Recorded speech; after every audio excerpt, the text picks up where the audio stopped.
மதிப்புக்குரிய சபாநாயகர் கதிரையிலே வீட்டிருக்கின்ற எங்களுடைய பாராளுமன்ற உறுப்பினர் அவர்களே, இந்த உண்மையிலே சொல்ல போனால் இது ஒரு நல்ல விடயம். இந்த மாதிரியான ஒரு தனிப்பட்ட பாராளுமன்ற உறுப்பினர்களுடைய ஒரு விவாதம் ஒன்றை ஹொனரபிள் ரவீந்திர பண்டார் அவர்கள் கொண்டு வந்திருப்பது உண்மையாகவே நல்ல விடயம். ஏனென்றால் இந்த நாட்டை முன்னேற்றுவதாக இருந்தால் அதிலே 1000 இல்லை 10,000 வீதங்கள் நாங்கள் உங்களுக்கு சப்போர்ட் தருவதாக, உங்களுக்கு ஆதரவு தருவதாகத்தான் வடக்கு மாகாணத்திலே உங்களுக்கு பாராளுமன்ற தேர்தலிலே உங்களுக்கு 3 ஆசனங்களை தந்திருந்த தமிழினம், யாழ்ப்பாண தமிழினம். ஒன்றே ஒன்று சொல்ல விரும்புகிறேன். எங்களுடைய ரவீந்திர பண்டார் அவர்கள் சொன்னார், Ilangai CTB, Sri Lankan transport bus company CTB 1950 வருடங்கள் ஞாபகம் இல்லை, 1950களிலே ஆரம்பிக்கப்பட்ட. ஆனால் நான் இந்த விடயத்தை கன்சல்ட் பண்ண விரும்புகிறேன். சிடிபி எனப்படுகின்ற ஒன்றை நாங்கள் ஆரம்பிப்பதற்கு முன்னம் 1938ஆம் ஆண்டு எனது அம்மாவினுடைய தந்தையார், நீங்கள் வேணுமென்றால் வரலாற்றை போய் பார்க்கலாம், நொதோன் ஒபிச்சுவரி கம்பெனி அல்லது நாகலிங்கம் ஒபிச்சுவரி கம்பெனி என்று சொல்லப்படுகின்ற என்ஓபி என்று சொல்லப்படுகின்ற 160 பஸ் கொண்டு வைத்திருந்ததுதான் நாங்கள் வடக்கு தமிழர். நொதோன் ஒபிச்சுவரி கம்பெனி அல்லது நாகலிங்கம் ஒபிச்சுவரி கம்பெனியிலிருந்தான் 1938ஆம் ஆண்டு 160 பஸ்கள் வாங்கப்பட்டு சிடிபி என்பது 1952ஆம் ஆண்டு 1952 அல்லது 54ஆம் ஆண்டு உருவாக்கப்பட்டது.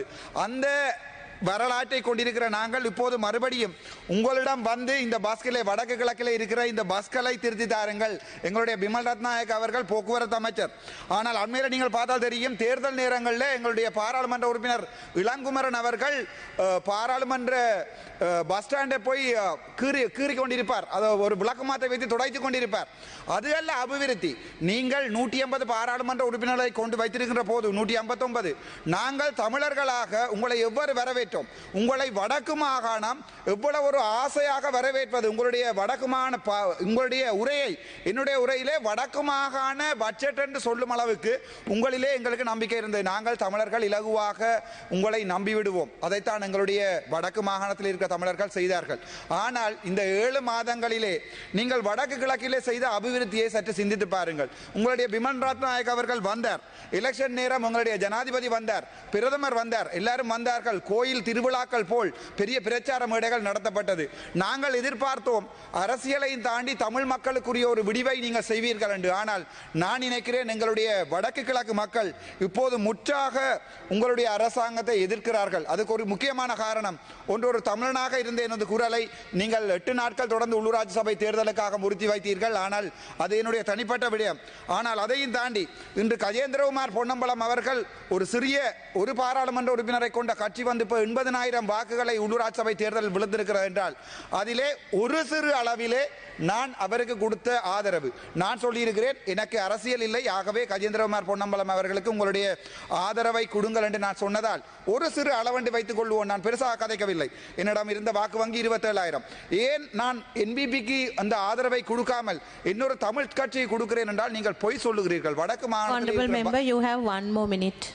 மாநிலத்தில் இருக்கிற பஸ்களை எடுத்து பாருங்கள். உங்களுடைய அமைச்சருக்கு ஜெட்டி என்று கூட சொல்ல தெரியவில்லை, யட்டி என்று நாங்கள் உள்ளாடைகளை உங்களுடைய அமைச்சர் வந்து எங்களுடைய மேடைகளில் சொல்லும் அளவுக்கு உங்களுடைய மானம் மரியாதை இறங்கி இருக்கிறது. தயவு செய்து இந்த நிலைமையிலாவது சற்று சிந்தியுங்கள். வடக்கு மாகாணத்துக்கு வாருங்கள். இப்போது தேர்தல் முடிந்திருக்கிறது, வாருங்கள். எங்களுடைய நிலங்கள் எவ்வாறு இருக்கின்றதை பாருங்கள். எங்களுடைய பாதைகள் 5000 மில்லியன் நீங்கள் ஒதுக்கி இருக்கிறீர்கள்.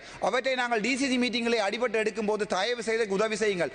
ஆனால் ஹொனரபிள் பாராளுமன்ற உறுப்பினர் அவர்கள் கொண்டு வந்த இந்த பாராளுமன்ற சிறப்பு பிரேரணையை நான் உண்மையாகவே ஆமோதிக்கிறேன். நான் மிகவும் சந்தோஷப்படுகிறேன். ஆனால் உங்களை நாங்கள் இப்போது நம்பிக்கை இழந்து போயிருக்கிறோம் என்பதுதான் ஒரு தெளிவான உண்மை. இந்த நம்பிக்கையின்மையை நீங்கள் இந்த 7 மாதத்திலே உங்களுடைய பாராளுமன்ற உறுப்பினர்கள் 3 பேரும், அதை தவிர அமைச்சரும் எங்களுக்கு ஏற்படுத்தி இருக்கிறார்கள். மீண்டும் உங்களுக்கு ஒரு சந்தர்ப்பம் வேண்டுமாக இருந்தால் உண்மையை கதையுங்கள், பொதுமக்களுக்கு உண்மையை கதையுங்கள்.